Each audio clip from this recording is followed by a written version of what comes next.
अस्सलाम वालेकुम friends, welcome to my YouTube channel इसाक बिल्ही फॉर जीके। तो पिछले वाले जो वीडियो था उस वीडियो में हम लोग क्या है कुछ इंपॉर्टेंट क्वेश्चंस को डिस्कशन करे थे।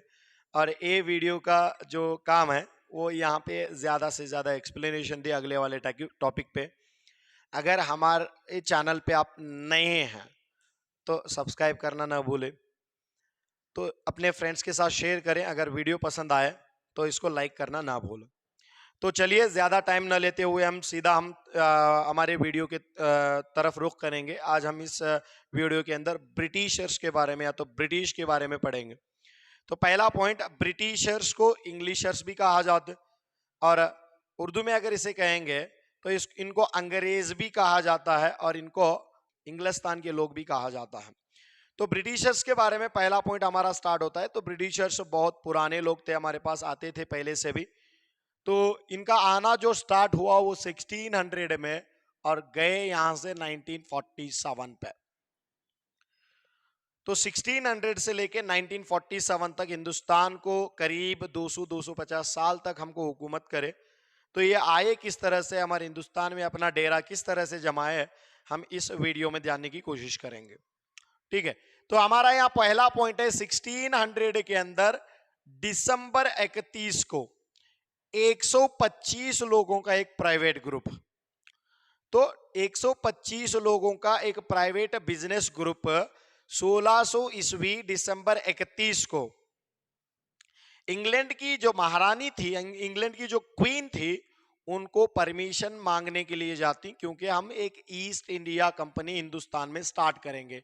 East India Company, British East India Company start करेंगे। The Britishers The British 125 merchants tried to establish the East India Company on 13th December 1600 with the help of the Queen Elizabeth. Queen Elizabeth के मदद से ये काम start होता है। जैसा ही 1600 में इन्हों बनाने की कोशिश करते हैं, याद रखो 1600 के अंदर हमारे पास अभी मुगल किंग्स रहते हैं, तो इन्हों आने के बाद में सीधा सिर्फ बिजनेस के ऊपर फोकस करते हैं। लेकिन एक पॉइंट याद रखो, ब्रिटिश की जो कंपनी थी ईस्ट इंडिया कंपनी, वो एक प्राइवेट कंपनी थी, वो एक निजी कंपनी थी। तो इसीलिए वो अपने फैसले लेने में कामयाब रहे, फ्रेंचेस हार गए। फ्रेंचेस क्योंकि वो एक सरकारी कंपनी थी, एक गवर्नमेंट कंपनी थी, गवर्नमेंट ओन कंपनी थी। तो 1600 के अंदर ये जैसे भी आए, तो यहां पे बिजनेस करने के लिए उन्होंने चूज किया सूरत। तो इनका पहला जो सेंटर था, पहला जो दो तिजारती कोठी थी, वो भी सूरत ही थी। सूरत में इन्होंने बिजनेस स्टार्ट किया, लेकिन इनकी लड़ाई डचिस और पोर्चुगीज, खास करके पोर्चुगीज के साथ होती है।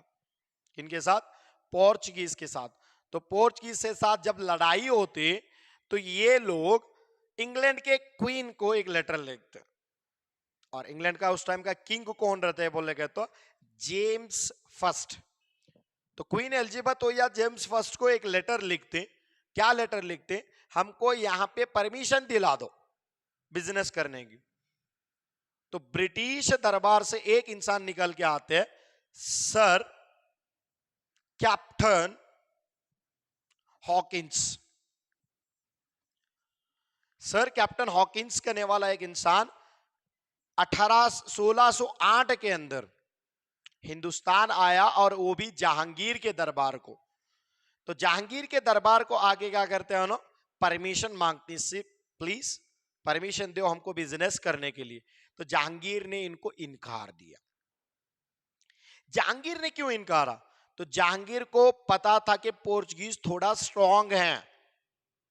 पोर्चुगीज के सामने डचेस को परमिशन देना या तो इंग्लिशर्स को परमिशन देना हमारे लिए खतरा साबित हो सकता। सो ही रिजेक्टेड द प्रपोजल। इस प्रपोजल को उन्हें रिजेक्ट करते कौन? जहांगीर।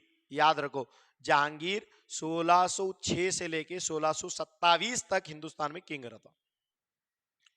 ठीक है, सर कैप्टन हॉकिंस आए और चले गए विक्टोरिया, जो उनका शिप था, वो शिप का नाम था विक्टोरिया, तो चले गए वापस कैप्टन हॉकिंस। परमिशन नहीं मिली, फिर दर दर ठोकरे खाते रहे ईस्ट इंडिया कंपनी कुछ दिन तक। लेकिन ईस्ट इंडिया कंपनी ने यह फैसला ले लिया कि हम पोर्चुगीज को हराएंगे तो हमारा को मुगल किंग्स इंस्पायर होंगे, तो हम परमिशन मिल सकते। तो ये पॉइंट याद रखो। In the year 1612 the Britishers defeated to Portuguese, Portuguese को डिफीट कर। देखो कितना इंटरेस्टिंग कॉन्सेप्ट है। अभी तक परमिशन देने के लिए तैयार नहीं था जहांगीर, अब ब्रिटिशर्स को परमिशन देते, चलो तुम बिजनेस कर सकते। कब? अगले साल। तो क्यों? उसका रिजल्ट क्या है?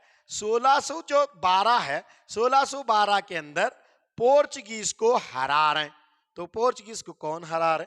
ब्रिटिशर्स हरा रहे। तो ये एक इंपैक्ट जहांगीर के ऊपर पड़ जाता। तो अगले साल 1613 के अंदर formally east India company started. Formally बोले तो असल में ईस्ट इंडिया कंपनी अपना काम करना कब स्टार्ट करते हैं? 1613 के अंदर। 1613 में असल मकसद में ईस्ट इंडिया कंपनी का आगाज होता है। देखो कितना सारा लिंक है ना। तो इतना होने के बाद में ईस्ट इंडिया कंपनी के मन में लालच आ जाता है। क्या लालच? अब तो हम इंस्पायर करें, अब तो हम दिल लुभाए जहांगीर का, तो अब हम कोशिश करेंगे हमारे ब्रांचेस और जगह बने, हमारे जो कोटियां हैं वो और जगह बने। तो इसीलिए इन्होंने क्या किया? इंग्लैंड के किंग को रिक्वेस्ट किया। क्या किया? फिर एक एम्बेसडर भेजो जहांगीर के दरबार को और हमको परमिशन दिला दो भाई। तो उस टाइम में याद रखो नॉर्मल सा कॉन्सेप्ट है 1615, ये 6th की टेक्स्ट बुक में है या 10th की टेक्स्ट बुक में 1617 बोल को दो डेट्स दिया हुआ है। 1615 हो या 1617 हो। तो 1615 या 1617 के अंदर जब आए ब्रिटिशर्स, ब्रिटिश का पहला वाइसराय, पहला ambassador the king James first, okay, the King James I sent a royal ambassador to the court of Jahangir. His name is Sir Thomas Roe.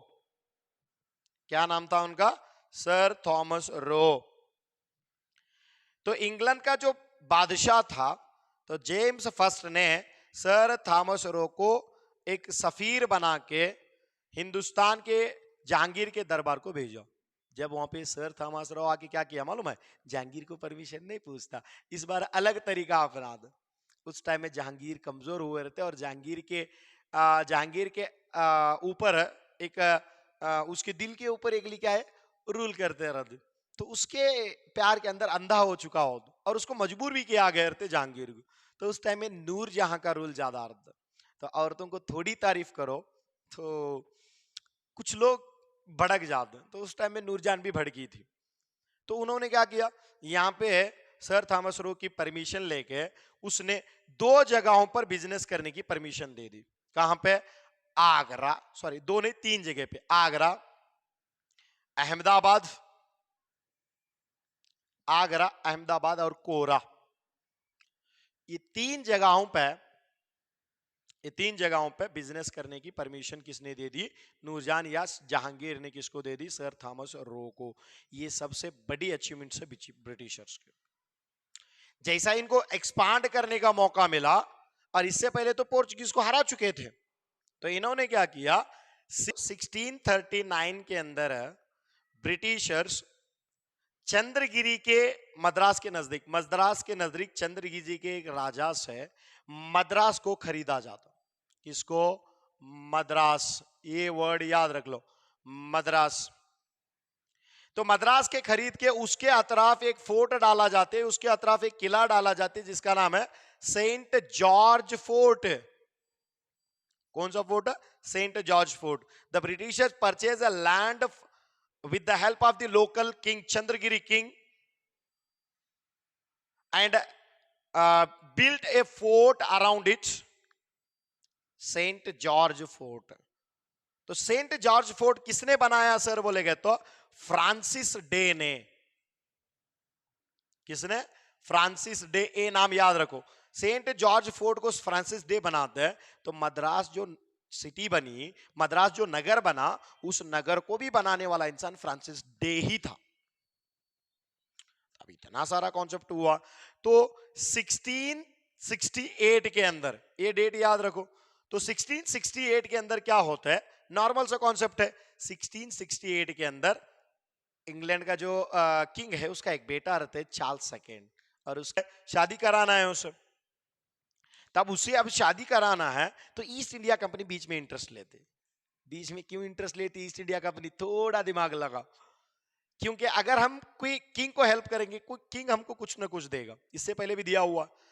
तो the Charles second, the prince of the England, राजकुमार, तो the prince of the England Charles second married to the princess of the Portuguese Catherine of Braganza. नाम क्या है उसका? Catherine of Braganza. उसके साथ शादी कर लेते। ये ईस्ट इंडिया कंपनी बीच में दोनों जने को कनेक्ट कर रहा है, ब्रोकर का काम कर दे, ठीक है। और दहेज में इनको क्या मिल जाते? बॉम्बे या मुंबई मिल जाते, जिसको हमें बॉम्बे पुकारते। पहले का जो बॉम्बे है, वो बॉम्बे इनको एक दहेज में मिलता है। एक मछली पकड़ने वालों का जगह रहते हो, मछुआरों का जगह रहते बॉम्बे। छोटा सा गांव रहते, उस गांव को बड़ा सिटी बनाने का कारनामा ब्रिटिशर्स कर दो। तो बॉम्बे तो दहेज में मिला, पुक्सडी मिला।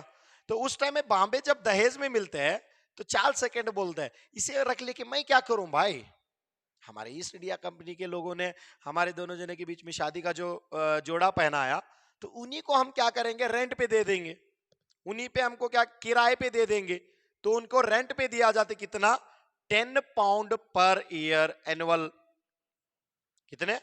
10 पाउंड रुपए दे दो, एक साल तक उसको इस्तेमाल करो, हम कुछ तुमको पूछेंगे नहीं, तो चलो करो।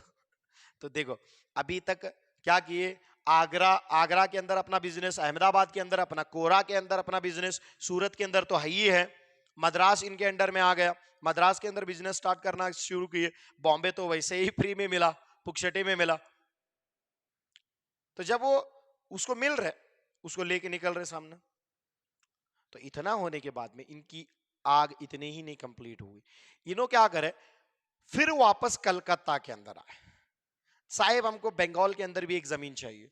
तो उन्होंने क्या करे, 1690 के दशक में, 1690 के सदी के अंदर, वो 1690 के टाइम में, उसके आसपास हुगली नदी के ऊपर, ये याद रखो हुगली नदी बंगाल के अंदर आती है, बंगाल के हुगली नदी के किनारे पे 3 गांव को खरीदते। कौन कौन से 3 गांव? पहला गांव है सुतनती, दूसरा गांव है गोविंदपुरा, तीसरा गांव है कलकत्ता, जो आज का कलकत्ता है। ये तीनों गांव खरीद के इन गांवों के ऊपर एक किला बनाया जाते, जिसको हमें फोर्ट विलियम कहते हैं। तो फोर्ट विलियम किले को बनाने वाले का नाम कुछ अलग है, तो उसका नाम क्या है? जाब चार नाक। क्या नाम है उसका?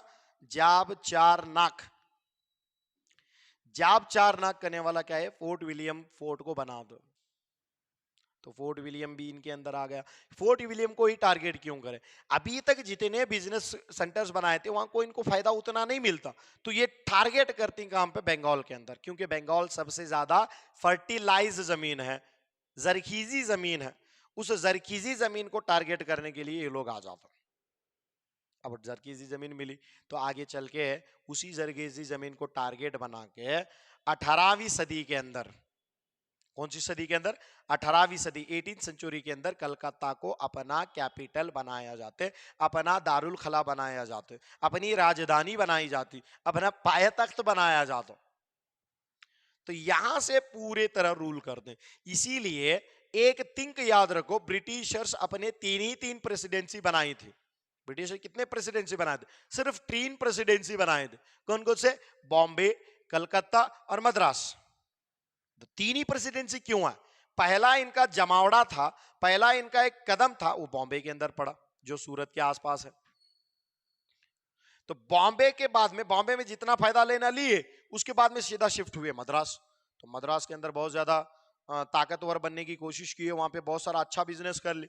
तो वहां पे जब सब खाली हुआ, सब थोड़ा कम बिजनेस, कम फायदा मिलने लगा, तो शिफ्ट हुए बंगाल के अंदर।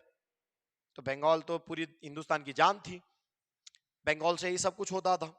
बंगाल बोले तो उस टाइम में आधा हिंदुस्तान के बराबर था। कौन कौन से स्टेट उसके अंदर आते थे? तो ये जो तुम्हारा बंगाल है, तो बांग्लादेश और वेस्ट बंगाल, ये दोनों मिला के एक बंगाल हुआ था। ये दो, उड़ीसा एंड बिहार, उत्तर प्रदेश के कुछ इलाके, ये सब मिला के एक बंगाल होता था ब्रिटिशर्स के जमाने में। इसीलिए तो इन्होंने टारगेट किया। पहले इन्होंने पर्शियन को इंट्रोड्यूस किया, पर्शियन तो पहले ही थी, उसी को अपना एडमिनिस्ट्रेटिव लैंग्वेज बना के निकले, लेकिन आगे चल के इंग्लिश को अपना लैंग्वेज बना। ठीक है, इस तरह से ब्रिटिशर की कहानी। आए थे कुछ बिजनेसमैन के बन के, और बने कमीनेपन पे, आगे जाके क्या करे, तो हिंदुस्तानियों को जुल्म करना स्टार्ट कर दो, बिजनेस के ऊपर फोकस करके। ठीक है, तो वीडियो को हमको लेंदी नहीं करना है, थोड़े टाइम में बहुत कुछ सीखना है, तो इसीलिए आज की क्लास मैं यहीं पे एंड कर दूं। तो अब तक आपको वीडियो पसंद आई होगी तो लाइक करें, अपने फ्रेंड्स को शेयर करें, सब्सक्राइब करना ना भूलें। तो फिर मिलेंगे अगली वीडियो में एक नए कॉन्सेप्ट के साथ, तब तक के लिए अल्लाह हाफिज।